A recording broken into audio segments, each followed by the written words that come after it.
Hey everybody, Movie Reviewer Next Door, and I'm back with Movie Reviewer Next Door here, and I'm back with another review.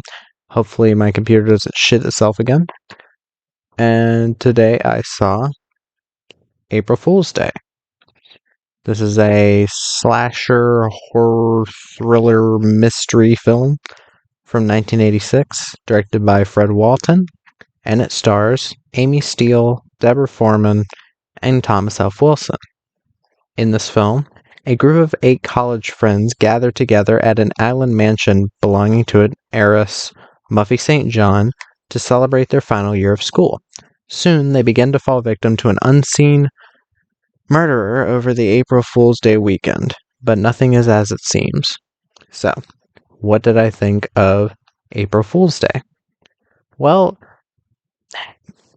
I've heard so many amazing things about this from friends who watch a lot of movies and from just slasher fans online. And I gotta say, I still think it's decent, but I do think it has quite a few glaring issues, at least in my eyes. But let me get at the cast first. Um, Amy Steele plays Kit Graham, kind of our main character. She's good as she always is. I remember seeing her in Friday the 13th Part 2 and liking her there. I think she does solid work wherever she needs to be the lead. Deborah Foreman plays Muffy St. John. Also, by the way, this is going to be spoiler review because there is really no way to talk about this movie in any meaningful sense unless you talk about the ending. So, spoilers. Deborah Foreman plays Muffy St. John, the rich girl that basically invited everybody to her inheritance house. I think for the most part she's okay, but something did seem off about her performance. She's been in many well-known films like Real Genius with Val Kilmer and Valley Girl with Nicolas Cage, one of his earliest roles. But yeah, here she's a bit uneven. Thomas F. Wilson plays Arch Cummings. He's basically the sex pest of the group. I mean, even though it feels like there's multiple. He's fine. I'd say my main issue with this film is that I don't really... A lot of these characters... Now, I've heard a lot of people say that the reason the original works is that the mystery is well done, the characters are enjoyable, and the twist is really cool. Now, on the characters, I won't say that I hated any of the characters or that they were like insanely annoying or anything like that, but I would also say that they weren't very distinctive.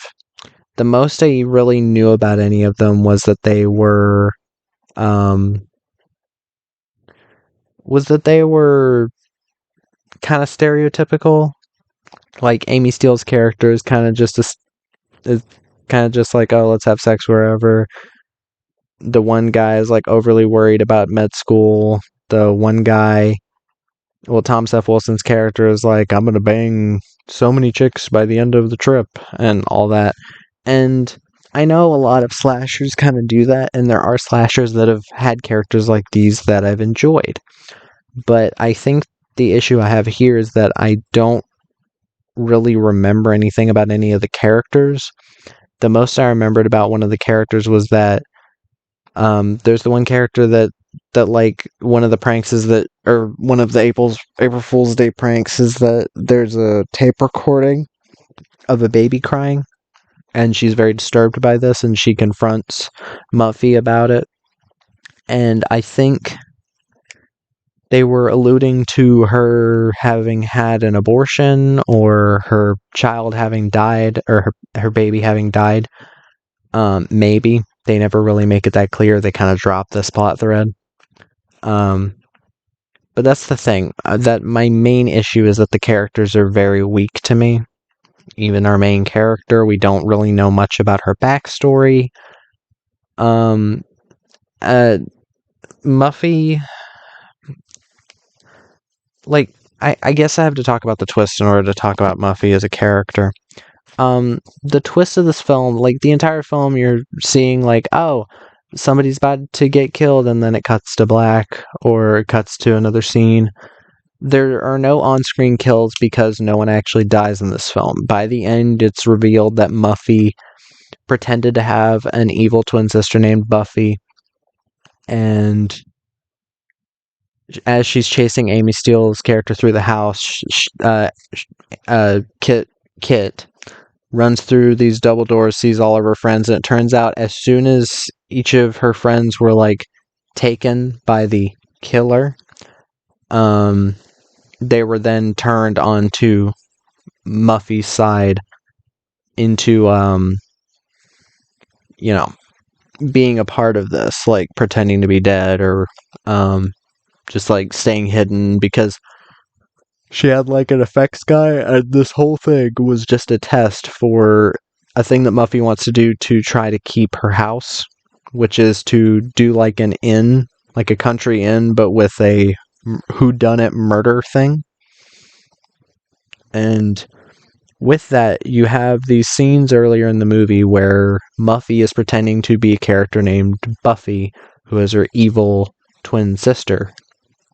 And I don't think these 100% work because it makes it very obvious something weird is going on, because she goes from one scene being like jovial, very nice, very upbeat, energetic, to being like, oh my god, I didn't realize, I didn't put on any clothes, I'm sorry. Like, she's talking like that. And I do think Deborah Foreman's performance does really suffer there. I like her a lot more when she is Muffy. And that's the thing. I can't really say a lot of the acting in this is bad because it's not. The acting is decent enough, and these actors are pretty naturalistic. It doesn't come off as like cheesy 80s dialogue or whatever. It feels like decently well written dialogue for teenage characters. But it still just something felt missing. The characters felt kind of hollow. I didn't really get attached to a lot of them. Like, I didn't want them to die. None of them were so unlikable that I wanted them to die, but they also didn't have a lot to really make me cling to them. The other thing is that with the twist. Now, I think it's a decently well done twist that's well set up. But the issue here, I think, is I can see a lot of people not being big on the twist. I can see people not being into the movie as a whole because of the twist. That would make perfect sense to me.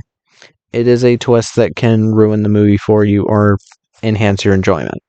I'd say it did kind of in the middle. I was like, whatever. It kind of worked, I guess. I will preface that I knew the twist going in because assholes online had to spoil it for me.